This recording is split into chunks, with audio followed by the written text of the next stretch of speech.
on the BRI Miss Nepal, a prosperous future of Nepal-China cooperation. I want to congratulate on the Foundation for Peace, Development and Socialism for organizing this very important seminar, dialogue. And I'm deeply honored to be invited as a speaker on this occasion. And thank you for Dr. Santosh Sharma Padar for your sharing of the survey of Nepalese people's view on the BRI. It provided a lot of insights and also make today's dialogue even more relevant. Still, I found that after over a decade of introduction of BRI, after 80 years after Nepal signed the MOU, 3 months after Nepal signed the implementation framework agreements, there's still a lot of misunderstanding or doubts about the BRI in Nepal's community, society, and the people, which makes today's seminar even more important and relevant. I know there are many discussions in the past regarding BRI. I know my colleagues from China and Nepal, they will discuss the principles, the projects, the histories of BRI. So today, I want to take the discussion to a new level. So I will share more information on the significance of BRI to Nepal. So today, my speech, the topic would be why BRI matters to Nepal. So you will not heard about the previous discussions about the principles, the major projects under the BRI, how Nepal can benefiting. But I want to provide you with a strategic vision of why BRI is so important. It matters to Nepal, not only matters to Nepal, but matters to the future prosperity of Nepal. So today I will start my presentation. We all know that the BRI, the main area for cooperation is infrastructure. But why this infrastructure is important, what the BRI, by signing to the BRI, can bring to Nepal. BRI is a public goods provided by China to the world. It's not a strategic tour, but it's an invitation for countries to link to a network, to co-develop, to co-prosper. So that's number one. Why China has this confidence to connecting all the countries, 150 countries locked into the BRI. Because China now is leading in global infrastructure connectivity and trades. So next slide, please. I'll just share with you a few facts and the figures, and you will figure out the significance by yourselves. China's high-speed rail has exceeded 48,000 kilometers, which makes it over 60% of the global total in 2024. China's highway mileage exceeded 177,000 kilometers, and which is world's largest. China's highway tunnels, we have over 24,000 tunnels, total length exceeding 27,000 kilometers. And over the 10 largest global ports, China has 7, which is Shanghai, Ningbo, Zhoushan, Shenzhen, etc., by the cargo volume that is traded. So what by mentioning this, what I mean that China's infrastructure is leading the world. We are at the core of the international infrastructure connectivity. So by linking to China, you have opened a new way for connectivity. And also for the very complicated infrastructure developments in Nepal, China has every technology to help Nepal to build your infrastructure and connect it to the world. Make Nepal from a land-linked country making Nepal from a landlocked country to a land-linked countries. By linking to this world-class infrastructure, you can open new chapters for trade opportunities. In 2024, China's foreign trade volume has exceeded 438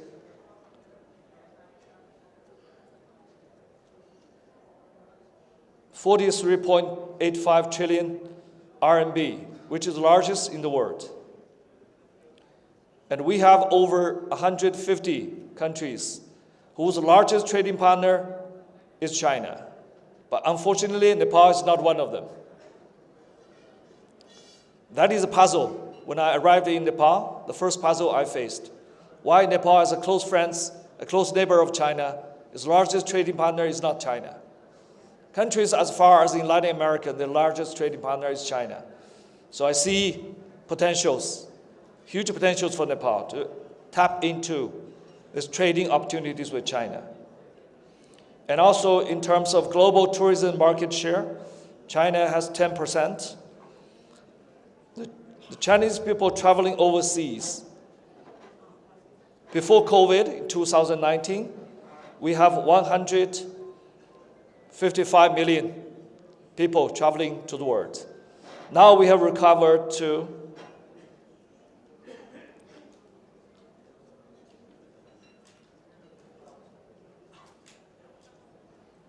100 million in 2024. Sorry for the mistake in the slides. So it's also a huge market, potential market for Nepal to tap into. As far as I know, Nepal received a little more than 1 million tourist arrivals last year. So I think 100 million Chinese travelers is a huge market for Nepal to tap into. Also, China is a trade hub for global largest commodities, large quantity commodities. For example, China imported 72% of global iron ore exports, which amounted to 1.2 billion tons. Beef, I know that last year we signed the thermally treated buffalo meat export to China agreements. So China imported 3 million tons of beef, which accounted for 24 to 26% of global imports. In terms of soybeans, we imported 100 million tons, accounted for 60 to 68% of global exports. So, this is the first aspect I want to share with you. By connecting with China, Nepal has connected to the world-class infrastructure connectivity network and also the trade network. So that is very important. Second aspect I want to share with you that China is leading the future industrial and technological revolution. The most obvious to our Nepalese audience people is that the EV. Now we can see Chinese brand EVs everywhere in Nepal. That's not coincidence. Because China, we have produced over 60% of all the EVs produced in the world. Next slide, please. Also, we produced 70% of the batteries used in EVs. So some people say that China has a supremacy on EV and EV batteries. That's no joke. It's a reality. Actually, China has taken the lead in every future technologies. EV, just one example that Nepalese people can understand very easily, because you see the EVs, Chinese brand EVs, on the streets of Nepal. But some of the areas Nepalese people may not understand very well. So I want to share a few facts with you as well.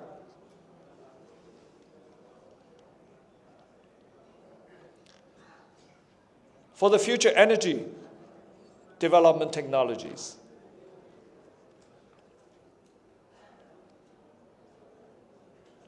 China's annual power generation is 90.2 trillion kilowatts, 30% of global total.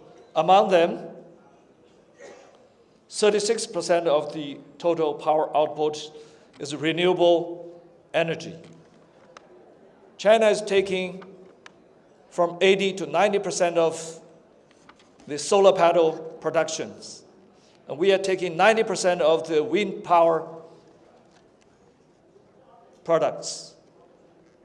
So for the future renewable energy markets, China is leading.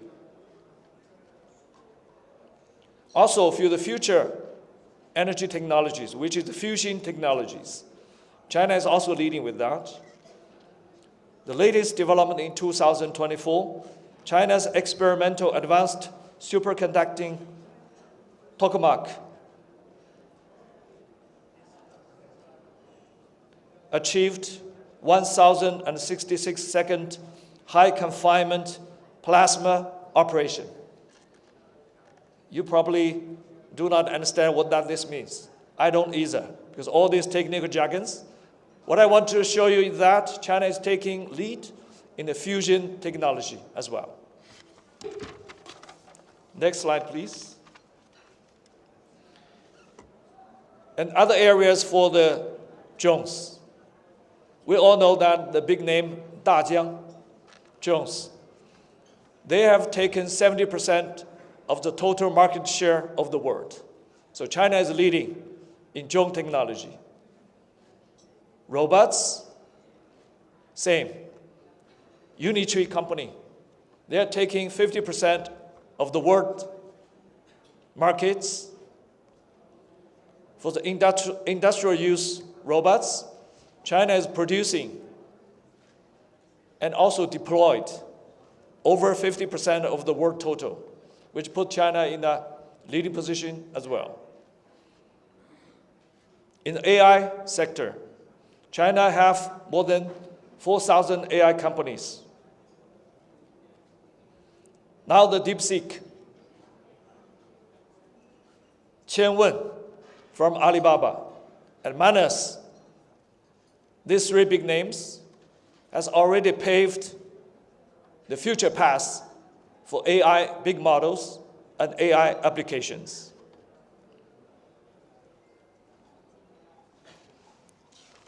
Next slide, please.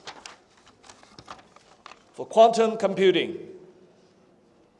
Chinese scientists unveiled the Zuchongzhi third, a 105-qubit quantum processor. This technical jargon is hard to swallow, but put it simply, that China is on a par with the United States in the race to build the world's most powerful quantum computer. Lunar explorations. China will be the first country to build a lunar base on Moon.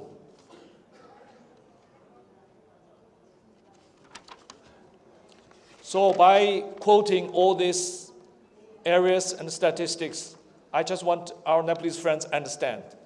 China is leading every future technology and future industries. Third, China has become the global knowledge hub.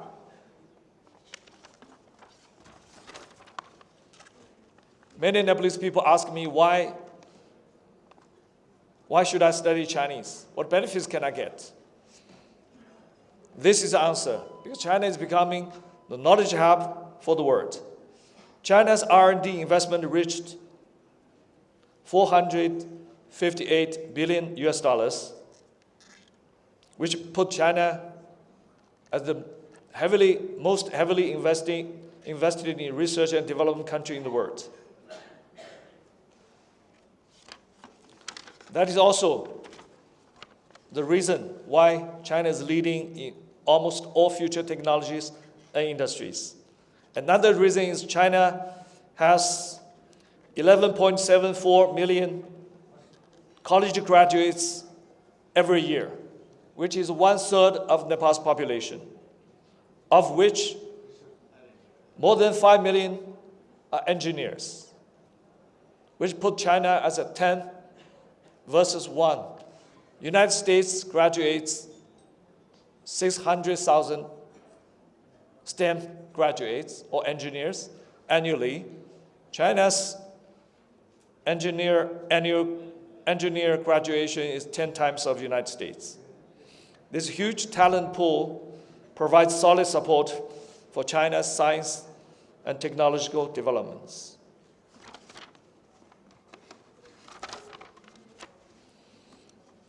The results of high level of R&D investment and high volume of graduates have resulted in technological breakthroughs in China.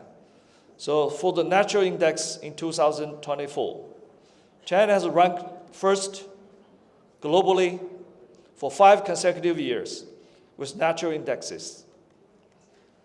So I've noticed last year, the South China Morning Post published a sensational article with the title, Sichuan University has beat MIT and Stanford in terms of natural index. They put a list, Nature magazine has put up a list of natural index rankings. The top 10 universities with only 1 university from the United States, Harvard University. The number 2 to number 10, all from China, with Sichuan University ranks 10th, beating MIT and Stanford. So among the natural publication groups, the highly referenced papers, China is ranking 2nd globally in 2023. As patent applications, China has filed 1.6 million applications in 2023, ranks number 1 globally. In terms of 5G patents, China accounted for 40% of global share, leading in the world.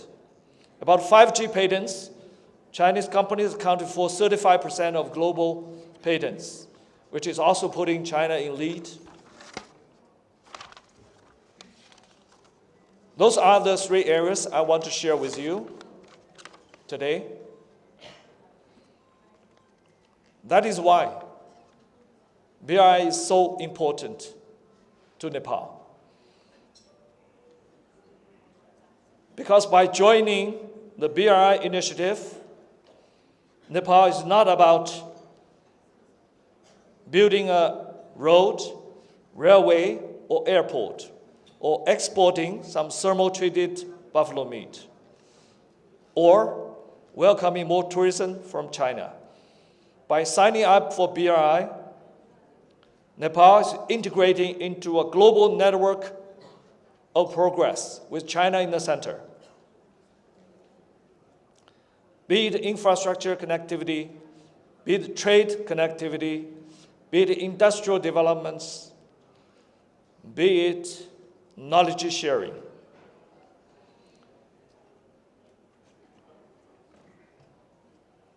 So I want to congratulate Nepalese government and Nepalese community by signing up for the BRI initiative. Nepal has successfully secured